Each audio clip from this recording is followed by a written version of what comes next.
Alors, par où on commence? Dis-moi que t'as déjà un plan pour ruiner cette famille. D'abord il faut qu'on trouve des gars qui nous seront loyaux et qui pourront se salir les mains si besoin, parce que je compte être sans pitié avec cette famille et je n'accepterai pas qu'il y ait quelqu'un pour me barrer la route.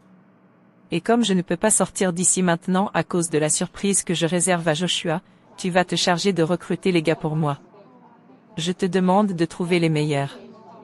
Je sais que tu n'as jamais vécu dans la rue, mais je compte sur toi pour faire un bon choix. Tu te trompes lourdement. Qui a dit que j'ai jamais vécu dans la rue? Tu penses que j'ai toujours été la personne que je suis aujourd'hui? J'ai connu la faim, la pluie sur le dos et les poches vides. Tout ça à cause de la famille Gérard. Ils m'ont tout pris, famille, dignité, avenir.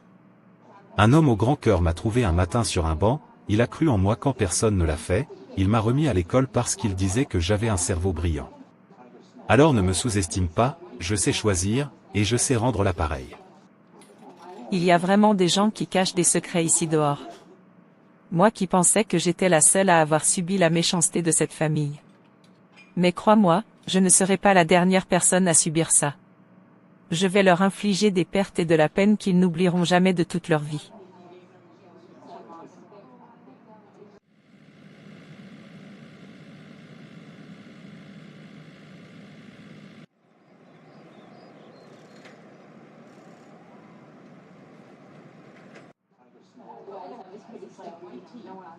Ce café sent la débrouille mais aussi les routes qui descendent vers les pouvoirs. Je suis venu chercher un nom, pas une confession. On m'a dit que certaines personnes, quand elles ont quelque chose à perdre, elles parlent. Mais toi, tu n'as pas l'air d'une personne qui a quelque chose à perdre. Tu as cet air d'avoir perdu quelque chose de bien plus lourd qu'une bourse. Dis-moi franchement, qui es-tu, pourquoi traînes-tu des ordonnances mouillées comme des preuves, et surtout, si c'est bien toi Eliane que je crois voir devant moi, pourquoi la ville prétend-elle que tu es morte? Tu dois t'être trompé de cible si tu me cherches pour des effets personnels. Je suis juste une femme qui a eu sa vie pliée en deux et qu'on a forcée à se relever en silence. Ce nom que tu prononces me brûle la bouche parce qu'il est la cause de tout, Joshua Gérard. Il a détruit ma famille, emprisonné mon père et refusé un médicament à ma mère. J'ai été déclarée morte, mensonge monté pour m'épargner les regards et je suis revenue pour une seule chose, faire tomber cet homme. Si tu as des leviers, je t'offre la vérité, si tu n'en as pas, garde ta sollicitude. Mais sache que je ne viens pas mendier, je viens réclamer justice.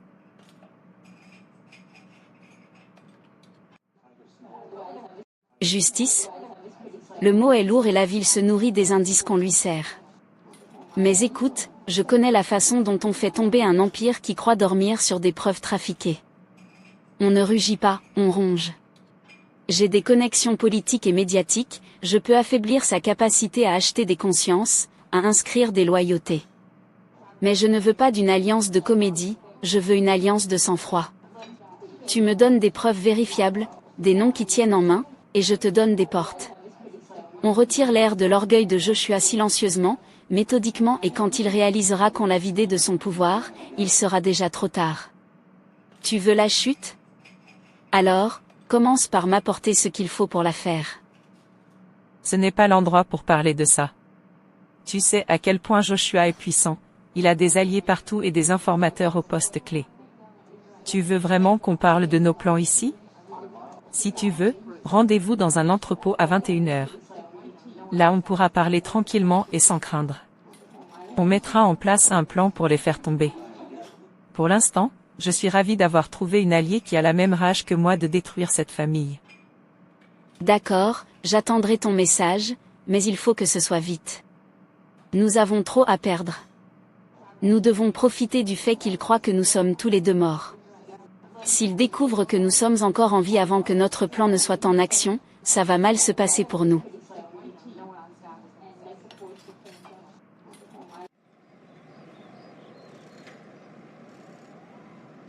Mon Dieu, est-ce que je suis en train de rêver ou c'est vraiment elle que je suis en train de voir devant moi? C'est vraiment elle? Lucie? Elle est encore en vie? C'est un soulagement. Si seulement ça pouvait être le cas avec Eliane. Je m'en serais vraiment ravi. Dites-moi que je rêve. C'est vraiment toi, Lucie? En chair et en os? Ou bien t'es un fantôme revenu d'entre les morts? Je n'arrive pas à y croire. Tu es vraiment en vie? Pourquoi tu me regardes comme ça? On se connaît? Parce que, désolé, mais je n'ai aucune idée de qui tu es. Tu répètes mon nom comme si on avait traversé l'enfer ensemble, mais je ne me souviens pas d'avoir déjà vu une seule fois dans ma vie. Alors explique-moi, qui es-tu exactement et pourquoi tu sembles si choquée de me voir vivante? Tu parles comme si ma présence ici défiait les lois de la nature, comme si j'étais censée être morte et enterrée. Qu'est-ce que tu crois savoir sur moi? Et comment tu connais même mon nom? Je n'aime pas ça. On dirait que tu sais des choses que moi-même j'ignore, et je ne suis pas du genre à faire confiance aux inconnus, surtout en ce moment. Alors avant de continuer à m'appeler par mon prénom comme si on était proches, commence par dire qui tu es, ce que tu me veux et pourquoi je devrais écouter une seule parole qui sort de ta bouche. Parce que là tu es loin d'être clair, et je n'aime pas les mystères inutiles. Ne joue pas les hypocrites avec moi, Lucie. Je sais qui tu es et ce qui t'est arrivé. Je m'appelle Daniel, l'ex-petite amie de la défunte Eliane, tu sais, celle que Joshua aurait tuée. Je me suis lancé sur la piste de Joshua pour le faire tomber, et je pensais avoir une piste, et cette piste c'était toi. Quand Eliane m'avait raconté votre histoire avec Joshua, j'ai cru qu'on t'avait fait du mal et je suis allé voir ta mère en me faisant passer pour quelqu'un de la mairie. Ta mère m'a dit qu'elle ne savait pas où tu étais, alors j'ai cru que tu étais morte. Voilà pourquoi je suis si surpris de te voir en chair et en os. Où étais-tu pendant tout ce temps? Si Joshua ne t'a pas touché, alors je repars de zéro et je devrais trouver un autre moyen de le coincer. Quoi? Pourquoi t'as fait ça? Et pourquoi est-ce que ma mère ne m'a jamais parlé de cette histoire quand je suis passée la voir? Écoute Daniel, il faut qu'on s'asseye et qu'on discute, parce que ce qui se passe est beaucoup trop grave. Il vaudrait mieux pour toi que personne ne sache que je suis dans cette ville, ni même que je suis encore en vie. Est-ce que tu peux m'attendre? Alors dis-moi, qu'est-ce qui se passe? Pourquoi une fille peut disparaître et réapparaître comme si de rien n'était? Silence radio, aucun média n'en parle. On te remplace par quelqu'un d'autre et la ville fait comme si tu n'avais jamais existé. Explique-moi. Tout cela, c'est parce que pour le monde, je suis morte. Officiellement morte. Personne n'a le droit d'en parler, quiconque creuse trop loin se fait descendre. Je me demande même comment tu as eu le courage de commencer à fouiller. Tu n'avais pas peur? Et oui, ce que tu as dit est vrai, Joshua m'a fait tomber, mais par grâce je suis toujours là. On m'a récupéré sur une île, on m'a soigné, et je suis revenu à la vie pour une seule chose, accomplir ma vengeance. Joshua continue de me croire morte, et c'est l'avantage que je compte exploiter. Maintenant que tu me vois, sache que je suis sans pitié, je n'hésiterai pas à écraser quiconque se mettra en travers de mon chemin. Je te le dis clairement, toi et une seule autre personne savez que je suis vivante. Si jamais cette nouvelle fuite, vous aurez affaire à moi toutes les deux. Tu me comprends bien? Alors là ma belle, ça ne marchera pas avec moi. Je ne supporte pas les menaces, et je ne laisse personne me menacer. Pourquoi penses-tu que je te trahirais? Nous avons le même objectif, faire tomber Joshua. Eliane n'était pas seulement une ex-copine pour moi, elle était une amie, une confidente. Et lui, il l'a maltraitée jusqu'à la tuer. Je ne peux pas laisser passer ça, je dois le venger. Alors voici ma proposition, on s'allie. Toi, tu restes caché dans l'ombre, personne ne doit savoir que tu es vivante et je deviens ton homme de terrain. Tu m'appelles les contacts que tu as, je m'occupe de la partie visible. Qu'en dis-tu? J'en dis que je veux réfléchir. On se retrouve ici demain à la même heure. En attendant, silence radio. Tu ne m'as jamais vu. D'accord? D'accord. Tu te souviens de ce dont on avait parlé au sujet de l'héritage Joshua? Ta femme est morte sans te laisser d'enfant, et le temps n'attend pas. Je pense qu'il va falloir que je regarde ailleurs pour choisir un héritier si tu n'es pas prêt. J'espérais qu'avec elle tu aurais un enfant, mais il semble que tu sois stérile. Sans enfant, il n'y a pas d'héritage pour toi. Je vais te confier une somme d'argent que tu pourras gérer comme tu veux, mais il faudra que tu renonces à prétendre être mon héritier. Grand-père, je refuse d'entendre ça. Je ne suis pas stérile, et personne ne me retirera ma place dans cette famille.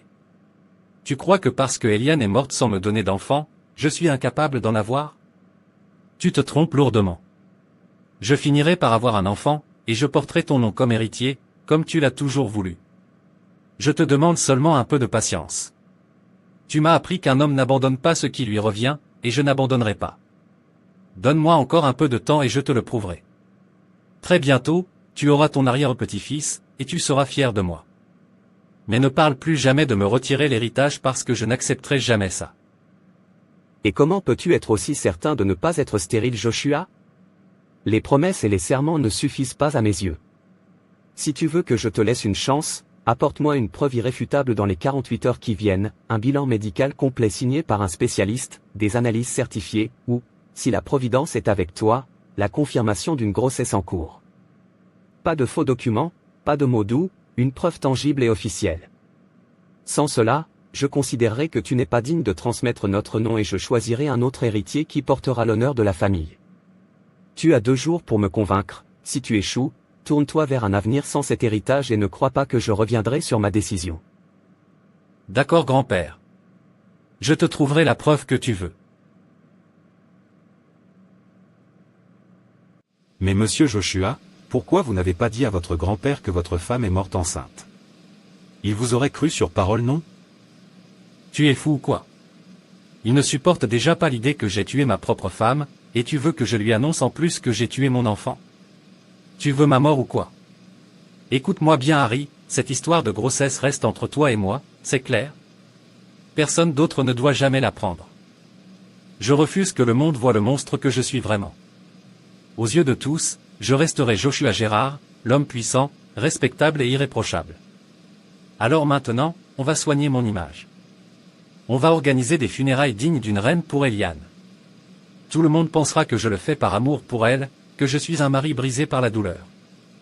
Ils seront émus, ils me plaindront, ils admireront ma force, mais en vérité, je le ferai pour mon enfant, celui qui est parti avec elle. Et personne ne saura jamais la vérité. D'accord monsieur, j'ai compris. Par où est-ce qu'on commence? Direction l'hôpital.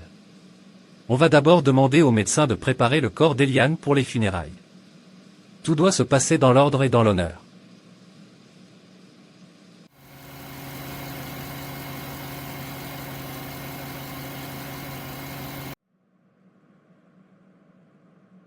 Docteur Drake, je suis venu pour préparer les funérailles de ma femme Eliane.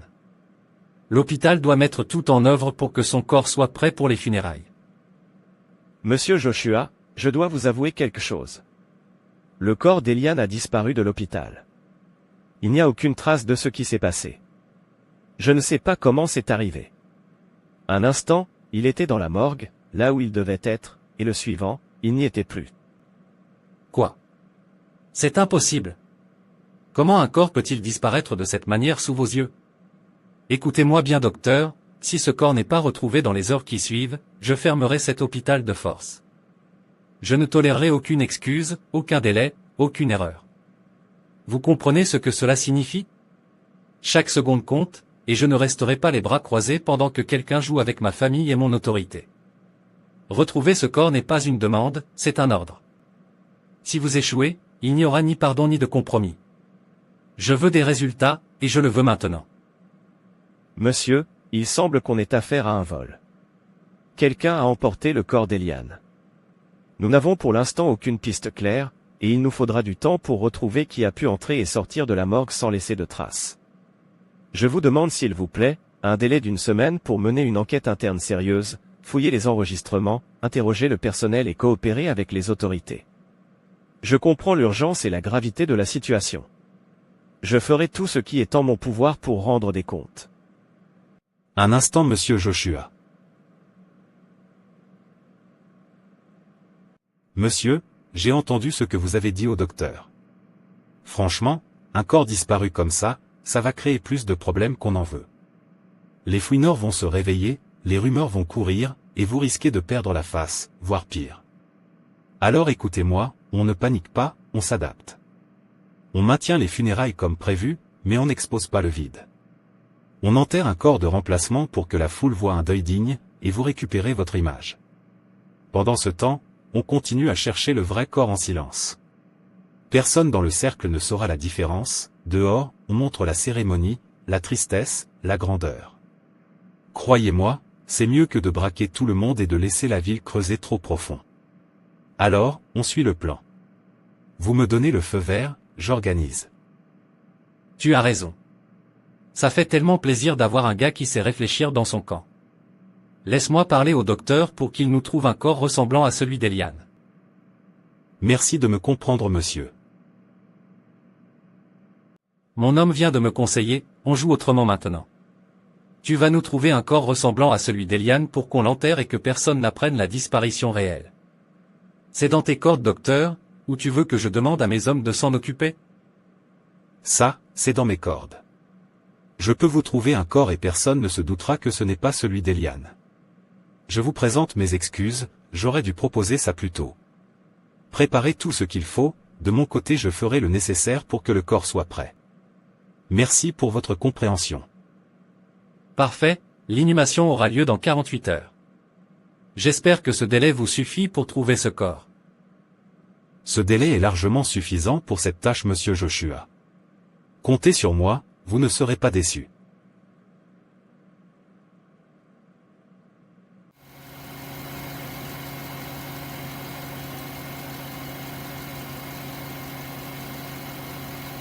Oublie tout ce que tu fais et rejoins-moi au croisement de la 240. C'est urgent. Je sais que tu ne sais pas qui je suis, mais crois-moi, tu as intérêt à venir vite. Mais qui est-ce celui-là? Et si c'est un piège? Est-ce que je devrais y aller? Non, je ne peux pas y aller seule. Lucie doit venir d'abord, qu'on y aille ensemble. Sinon, ça pourrait être un piège de Joshua pour me faire la peau.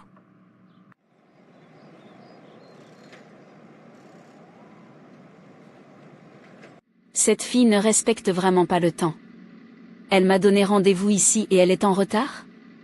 Elle n'est pas là? Je ne comprends pas.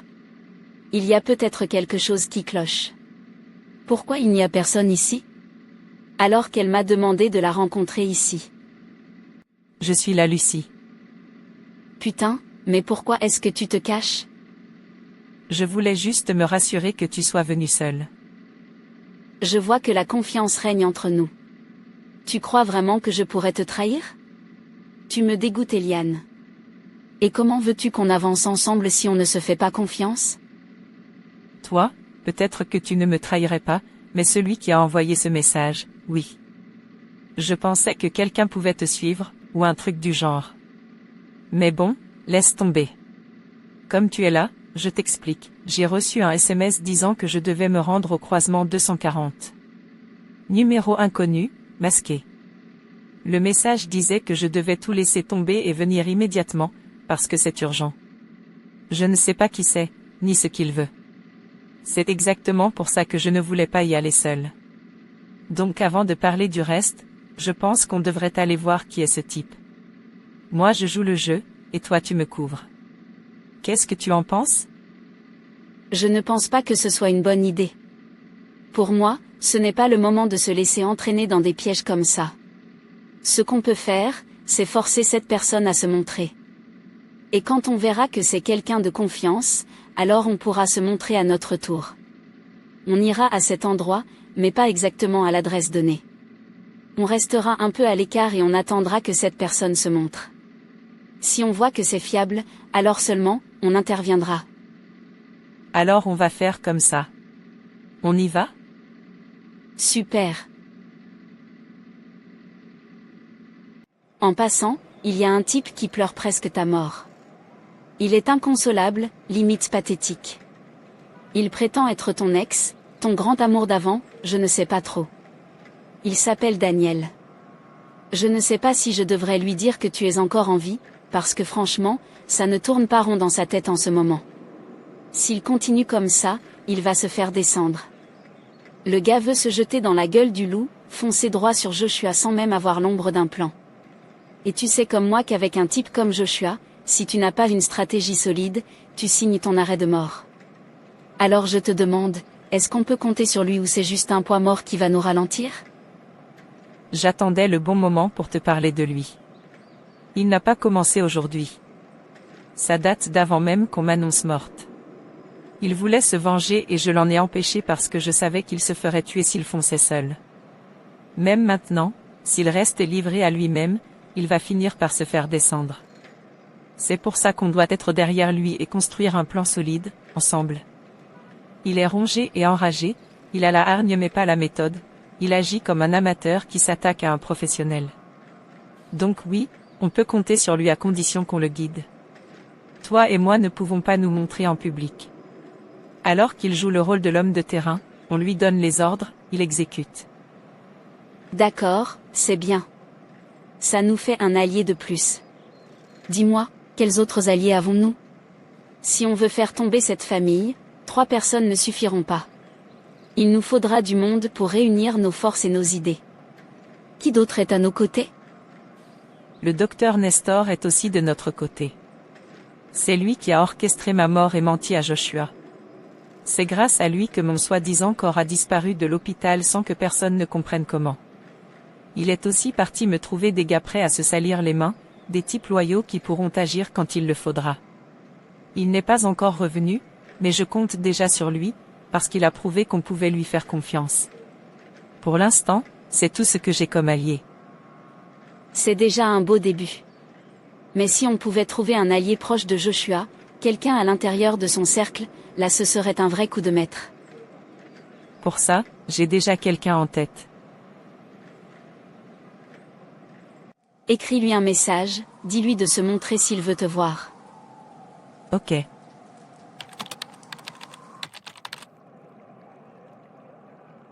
Tu connais ce type toi? Moi je ne le connais pas. Je connais ce type, et pas qu'un peu. C'est le chef de la sécurité de la maison Gérard, celui qui contrôle toutes les entrées, toutes les sorties, toutes les informations sensibles. Ce n'est pas un simple garde Lucie, c'est l'ombre de Joshua. Rien ne bouge sans qu'il le sache. Alors dis-moi, qu'est-ce qu'il fout ici? Qu'est-ce qu'il me veut? Et surtout, comment il m'a retrouvé? Ce numéro sur lequel il m'a contacté, personne ne l'a. Personne, à part le docteur Nestor. Est-ce que ça veut dire que Nestor m'a vendu? Pourquoi il ferait ça?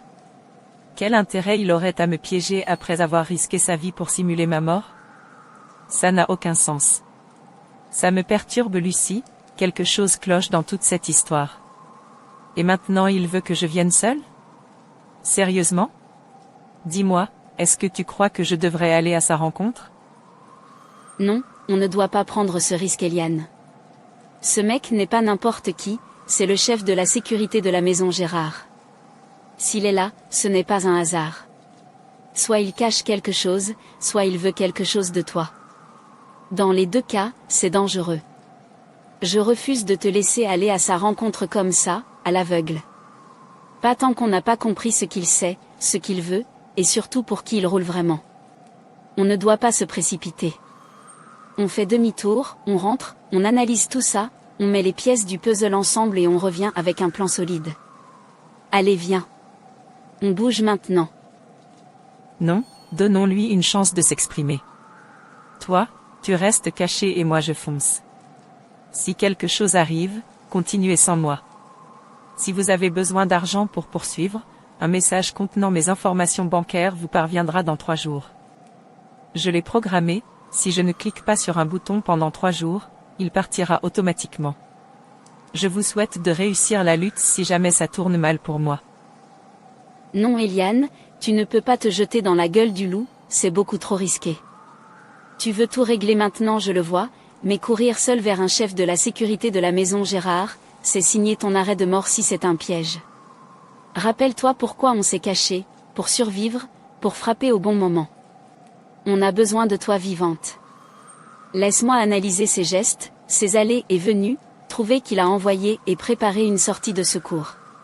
Si c'est vraiment un contact fiable, on le fera venir dans un lieu sûr, face à témoins. Si tu tiens à y aller, on y va ensemble, plan en main, et pas sans couverture. Mais tu n'y vas pas seul. Je ne te laisserai pas. Regarde derrière toi, il y a une voiture qui arrive. Ça sent pas bon, ça pourrait être celui de Joshua. Il n'y a pas de voiture. Oh non, elle m'a semé pour s'échapper. Harry, quelle surprise. Alors comme ça, Toi tu savais que je n'étais pas morte, hein? Tu m'as suivi jusque-là pour faire ton petit numéro? Laisse-moi deviner, ton patron t'a envoyé me récupérer comme un chien ramène un os? Tu veux me remettre en laisse et me ramener dans sa cage dorée? Dis-moi Harry, c'est quoi ton vrai plan? Tu devrais vérifier les courriels que je t'ai envoyés tout à l'heure quand tu faisais la maligne avec ta copine dans les bois. Pourquoi elle n'est pas venue? Ce n'est pas comme si je vais manger quelqu'un. Je sais qu'elle est vivante, elle n'a jamais été tuée. Je le sais parce que c'est moi qui ai ordonné qu'on ne la tue pas. Quoi? De quoi est-ce que tu parles exactement? Et c'est qui cette soi-disant copine dont tu fais allusion? Je ne comprends rien à tes sous-entendus, parle clairement. Écoute Eliane. Je parle de Lucie, la mère de la ville que tout le monde croit morte. Elle n'est pas morte. J'ai ordonné à Henri de la blesser, pas de la tuer, je voulais qu'elle vive. Pourquoi? Parce que je ne supporte plus de rester les bras croisés. Je suis venu pour finir un boulot que j'aurais dû commencer il y a longtemps. J'ai participé à des horreurs, je me suis rendu coupable de massacre et d'injustice, et je ne peux plus me détacher de cet homme tant qu'il est en vie, il me pourchassera, il sait que je détiens 95% de ses secrets. Il faut l'étudier, le fragiliser socialement et économiquement, et pour ça vous allez m'aider. La première étape, exposer une petite vérité qu'il a toujours cachée. J'ai déjà envoyé un courriel. Ouvrez-le. Créez des comptes anonymes, Facebook, Instagram, Twitter, TikTok, YouTube, Vimeo, Reddit, etc., et diffusez l'audio et les preuves partout. Les médias officiels ne le feront pas pour nous, mais des comptes anonymes et viraux, lui, il ne pourra pas les contrôler. C'est comme ça qu'on le fera tomber. Waouh, ton discours est bien rodé. Mais dis-moi, si cet audio peut vraiment le faire tomber, pourquoi tu ne le sors pas toi-même? Pourquoi as-tu besoin de nous pour le diffuser sur les réseaux? Tu ne sais pas créer un compte anonymement, ou bien tu as peur que ça te trahisse? Je ne veux pas te vexer Eliane, mais parfois tu réfléchis comme une enfant. Tu crois vraiment qu'on peut faire ce genre de choses depuis nos propres téléphones? Tu as oublié où tu as vécu ou quoi? Dans la maison Gérard, tout est surveillé, tout est tracé, chaque appel, chaque message, chaque respiration presque. Tu penses que Joshua et son père laissent leurs chiens de garde utiliser Internet librement? Si je créais ces comptes moi-même, ils remonteraient jusqu'à moi en moins de 24 heures. Ils contrôlent les lignes, les adresses IP, les connexions satellites, même les réseaux privés. Et quand ils verront que quelqu'un diffuse un audio qui peut les détruire, devine qui sera le premier suspect? Moi. Et crois-moi, je ne survivrai pas assez longtemps pour voir la suite. Vous, en revanche, vous êtes dehors. Vous êtes des fantômes aux yeux du monde. C'est précisément pour ça que je suis venu vous chercher. Ce plan ne peut pas venir de l'intérieur, sinon il meurt avant même de commencer. Alors si vous voulez qu'on frappe ce monstre une bonne fois pour toutes, il va falloir arrêter les questions inutiles et passer à l'action. Compris? D'accord. Je m'en occupe moi et mon équipe. Surveille tes arrières et tiens-nous au courant de ce qui se passe dans cette maison. Merci pour l'aide que tu nous proposes. Vous devez faire vite. Ne perdez pas le temps.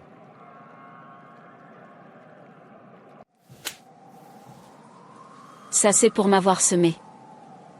Alors, qu'est-ce qu'il t'a dit? Ne me dis pas que tu as pris tout ce risque pour rien. Il connaît des vérités sur Joshua, il sait que certaines choses doivent être exposées pour le faire tomber. Mais il ne peut pas le faire lui-même, parce que tout est surveillé à l'intérieur, et s'il essayait, il serait immédiatement repéré. C'est pour ça qu'il veut utiliser des gens de l'extérieur, pour créer des comptes anonymes sur tous les réseaux sociaux et diffuser un audio compromettant. Si on fait ça correctement, Joshua ne pourra pas contrôler l'information et ça pourrait le fragiliser énormément. En gros, il nous donne les moyens de frapper là où il est vulnérable, mais c'est à nous de jouer. Il sait aussi que t'es toujours en vie parce que c'est lui qui avait ordonné qu'on te blesse mais pas te tuer. C'est vrai? Ça c'est du lourd. On vient de se faire un allié de poids. J'aurais dû venir avec toi pour l'entendre de ma propre bouche. Tu as eu du flair d'y aller. Rentrons maintenant et commençons le boulot. Joshua va avoir chaud cette fois. On y va.